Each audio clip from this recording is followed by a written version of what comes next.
Russia claims frontline victory as drones hit home.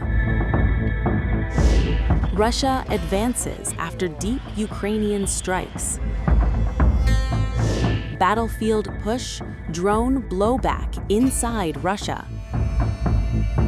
Russia's defense ministry says its forces have repelled an attempt by the Ukrainian armed forces to break through to the northern outskirts of Krasnoarmeysk in eastern Ukraine. According to Moscow, Ukrainian troops launched the assault from the village of Shevchenko using motorcycle-mounted assault units supported by tanks. The ministry claims the attack was repelled, with more than 60 Ukrainian soldiers killed, 3 tanks destroyed, and up to 20 motorcycles taken out. These claims could not be independently verified. Russian forces say they are continuing clearance operations in the nearby villages of Svyetleo and Grishino. In Dimitrov, Moscow claims its troops are eliminating Ukrainian units in the Vostochny and Zapotny residential districts. Overall, Russia says Ukrainian forces suffered more than 480 casualties in this sector, along with the loss of 3 tanks, 4 armored combat vehicles, and several vehicles. Independent confirmation was not available.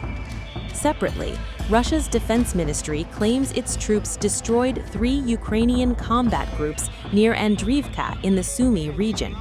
Russian state media RIA Novosti reports the units belonged to Ukraine's 158th Mechanized Brigade and says Ukrainian forces launched 3 counterattacks, all of which failed. However, these claims could not be independently verified. Sumy, a strategically vital northeastern city, has faced sustained pressure for months as Russian forces push to expand control along the border. Moscow says the intensified assaults are aimed at creating a so-called buffer zone in Ukraine's Sumy and Kharkiv regions. Military analysts say beyond Sumy, Russia's broader objective may lie further south. Kramatorsk and Slovyansk, key command and logistics hubs for Ukraine's military, are increasingly viewed as potential targets as Russian forces press deeper into eastern Ukraine. Krasnoarmeysk and Dimitrov together form a major transport and logistics agglomeration in the Donbas.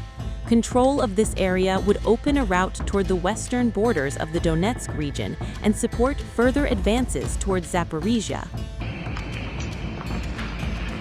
Earlier, Russia was rocked once again by a dramatic Ukrainian long-range drone strike, this time hitting a residential apartment block in the city of Tver, northwest of Moscow.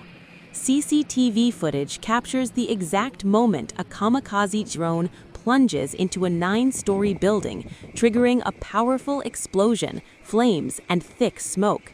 Debris can be seen raining down onto parked vehicles below as residents flee the scene. Russian officials say at least 7 people, including a child, were hospitalized. Evacuation operations continued through the night as emergency crews searched damaged apartments. Authorities claim the drone may have veered off course due to a technical malfunction or Russian electronic warfare interference. Several apartments were left shattered and burning following the impact. The strike comes amid a major escalation in Ukraine's long-range drone campaign.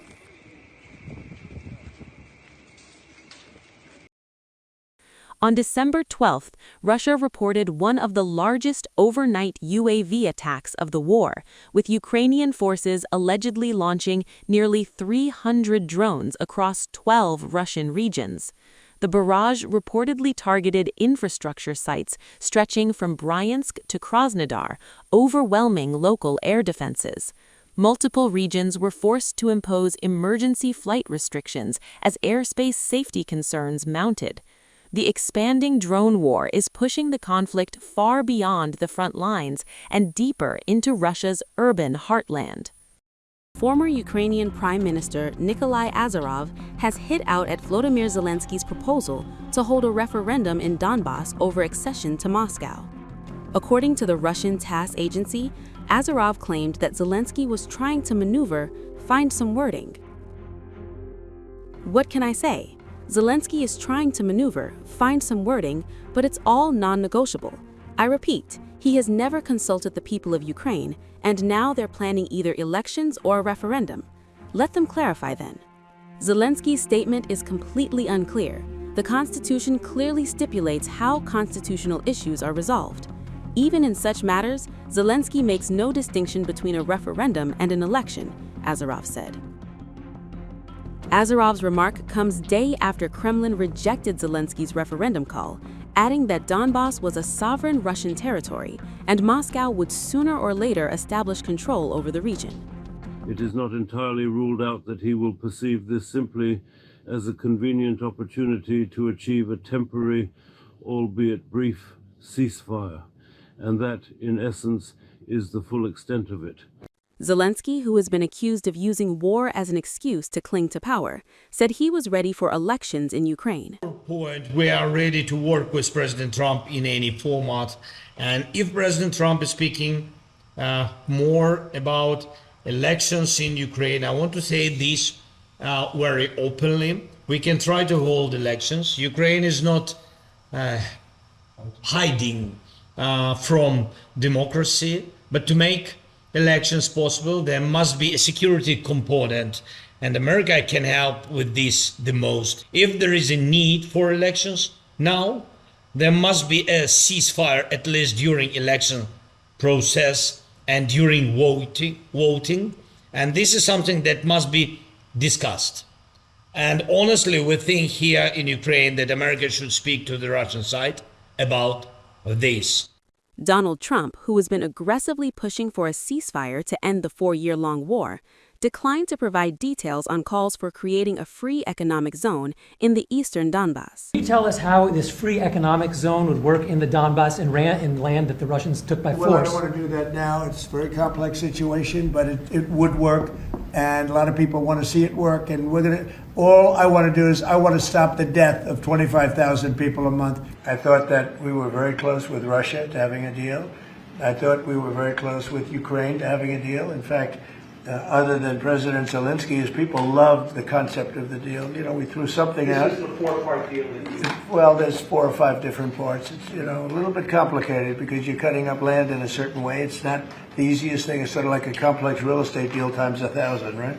But it's a deal that would have stopped the killing of thousands of lives every month. Thousands and thousands of lives, mostly soldiers, but as you know, there's some bombs being dropped. Sort of a career-link ceasefire that we don't resolve? Well, there's a meeting on Saturday. We'll see whether or not we attend the meeting. We said we'll attend the meeting if we think there's a good chance. If they want me to attend, they want us to attend.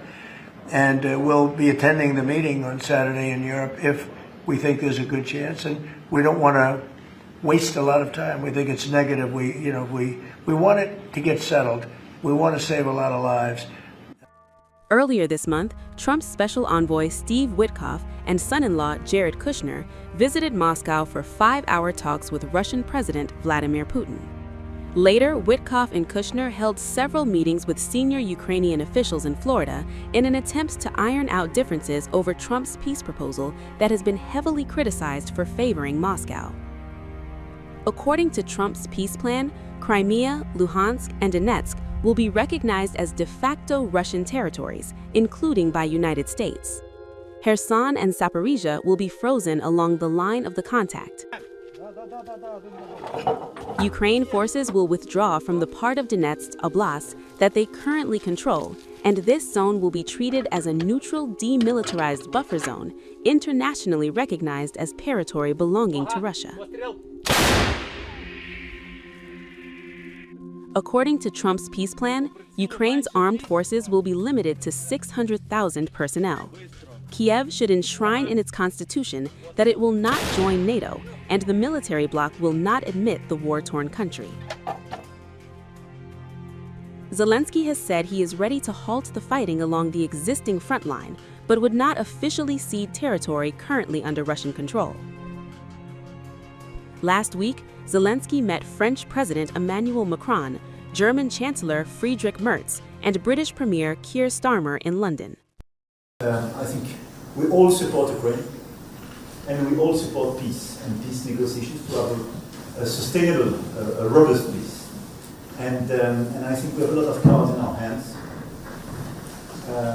The financing and the furniture of equipment and training belongs to Ukraine. The fact that Ukraine is resisting in this war, and the fact that the Russian economy is starting to suffer, especially after our latest sanctions and the US sanctions. And now I think the main issue is a convergence between our common positions, Europeans and Ukrainians, and the US to finalize these peace negotiations and re-engage a new phase in the best possible conditions for Ukraine, for the Europeans, and for our collective security. That we stand with Ukraine, and if there's to be a ceasefire, it needs to be a just and lasting ceasefire. And that's why it's so important that we repeatedly set out the principle that matters about Ukraine are Ukraine. And we stand here to support you in the conflict and support you in the negotiations and make sure that this is a just and lasting settlement if we can get that far. But you're very welcome. I look forward to our discussion. The peace efforts comes at a time when Russia continues its aerial bombardment of Ukraine. Zelensky said Russian strikes in Ukraine's Odessa damaged a civilian vessel in Krasnoarmeysk port.